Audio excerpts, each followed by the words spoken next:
महाभारत में उल्लेख किया गया है कि भीष्म पितामह ने अपनी सौतेली माता को वचन दिया था कि वह आजीवन अविवाहित रहेंगे और ब्रह्मचर्य का पालन करेंगे। अपने इस वचन का पालन भीष्म पितामह ने तमाम उम्र किया। लेकिन पूर्वजन्म में भीष्म पितामह विवाहित थे और अपनी पत्नी के कहने पर एक ऐसा पाप कर बैठे जिसका दंड उन्हें अगले जन्म में भीष्म बनकर भुगतना पड़ा। कथा है कि भीष्म पितामह का जन्म एक शाप के कारण हुआ था जो उनको अपने पूर्वजन्म में मिला था। अपने पूर्वजन्म में भीष्म एक वसु थे जिनका नाम द्यौ था। इसी जन्म में पत्नी की एक जिद मानने के कारण उन्हें भयानक शाप मिला था जिसका अंत महाभारत के युद्ध में हुआ था।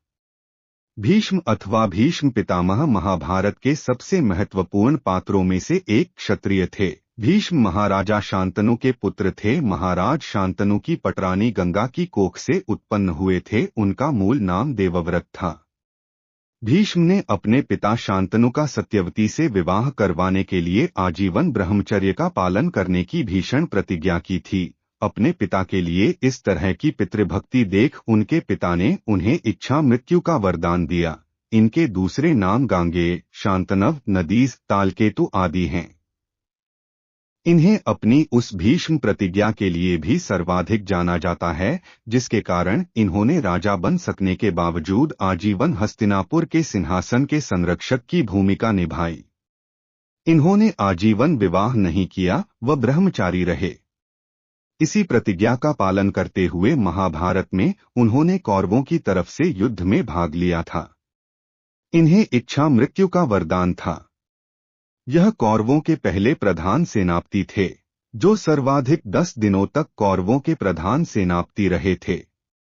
कहा जाता है कि द्रौपदी ने शरशय्या पर लेटे हुए भीष्म पितामह से पूछा कि उनकी आंखों के सामने चीरहरण हो रहा था और वे चुप रहे।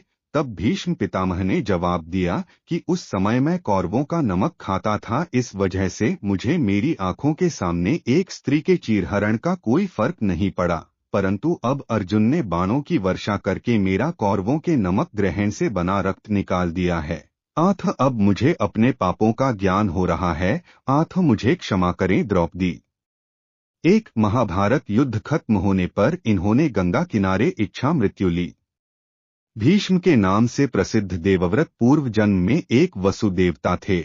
एक बार कुछ वसु अपनी पत्नियों के साथ मेरु पर्वत पर भ्रमण करने गए। उस पर्वत पर महर्षि वशिष्ठ जी का आश्रम था। उस समय महर्षि वशिष्ठ जी अपने आश्रम में नहीं थे, लेकिन वहां उनकी प्रिय गाय कामधेनु की बछड़ी नंदिनी गाय बंधी थी। उस गाय को देखकर द्यौ नाम के एक वसु की पत्नी उस गाय को लेने की जिद करने लगी। अपनी पत्नी की बात मानकर द्यौ वसु ने महर्षि वशिष्ठ जी के आश्रम से उस गाय को चुरा लिया।